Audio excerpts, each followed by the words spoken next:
What's up, Everyday Blades? Man, we got some epic pawn shop treasure.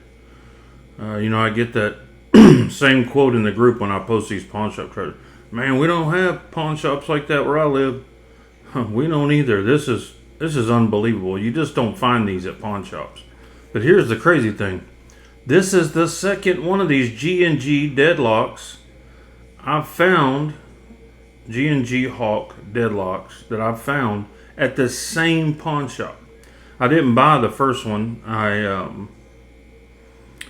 John Gray contacted me and asked me where it was at when I posted that I had found it, and I told him where it was at so he could send someone to go get it, because I wasn't going to buy it. They wanted, I don't remember what they wanted, but it was more than I wanted to pay, even though it was worth quite a bit more than that I found out later. But if I don't know something's more valuable than what I'm paying for it, I'm not buying it, especially at a pawn shop.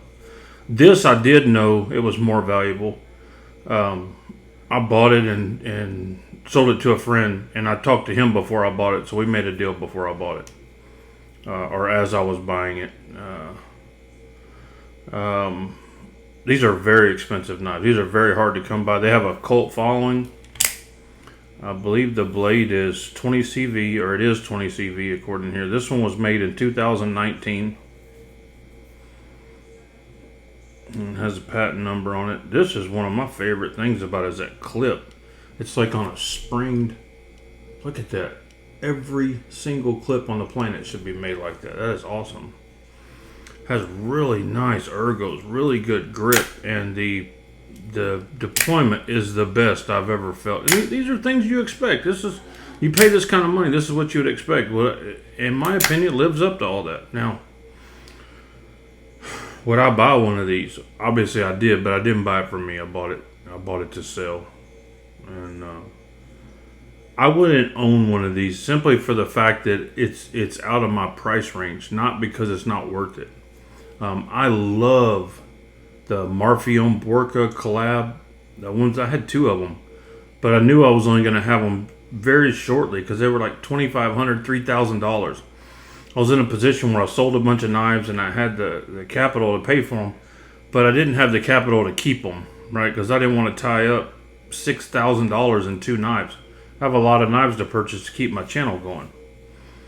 So it just wasn't worth it to me. I was sad to let them go, but I'm not the type of guy that makes enough money to own $3,000 knives. I can go buy them, but I can't own them for very long. I have to get rid of them. But this one had a little bit of pocket lint and stuff on it. It had been carried a couple of times. I don't think it was ever used. It feels very, very sharp. Oh yeah, it's hair shaved sharp, and it's still got the lines in the.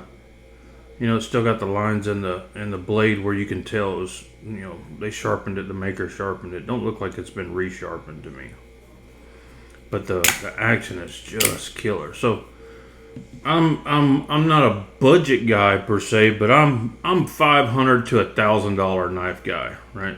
So that's the difference for me. Now here's something that would fit in my budget and that is a great knife for the money.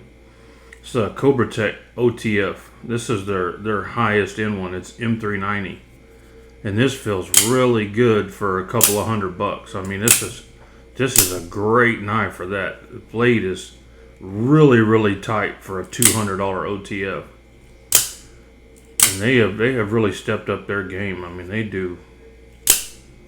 I didn't really know before I got this knife that they were making quality OTFs, and this one is nice. So check that up against there. So this is something I would own. This is something, and I may later in my life, when I get up older, and I'm not moving money around or buying a bunch of knives for my channel, I may be in a position where I can own one of these. But I'm also just not really an OTF kind of guy. They're actually, automatics are what got me into the knife community, but what kept me in the knife community was the quality of flippers and thumb stud knives, the quality of the builds, and I just got away from automatic knives. I can deploy a manual knife as fast as I can an automatic knife without all the restrictions and gears and things that could possibly break. Now, do I think something's going to break on this knife for the price? Probably not. It's probably got redundant systems in it to keep that from happening. Because for that kind of money, you better believe it's probably going to perform. I just thought I'd show you. It was really cool. Let's look it over. If I hadn't run across this, I would have never seen it. I would have never seen one other than just in pictures. So I want to make a video for you and show you what a $3,500 plus knife looks like that come from the pawn shop. And I can usually haggle them down on these things, man. There wasn't no haggling with this one. They just wouldn't budge. I tried every trick I had, and I guess I bought too many knives from there. They know all my tricks, so they're not having it. So let's take some measurements on it. So the bladage is 3 7/8. Handle scales 4 3/4. Overall is 8 3/8. Let's check the weight on it. I don't think they have much weight to them. I don't feel like it, especially with all that carbon fiber. You see, that's big old thick slabs of carbon fiber. And of course, we all know that doesn't weigh anything. 4.7 ounces, 4.8. It doesn't feel like that at all. Man, this feels like 3 ounces all day long. They did a really good job distributing the weight. Definitely doesn't feel like 4.7 ounces.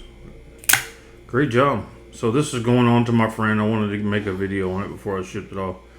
And I'll drop it in the mail in the morning and ship it off to him. Guys, thanks for watching. God bless you and your family. Say a prayer for our country. Good night. Please subscribe.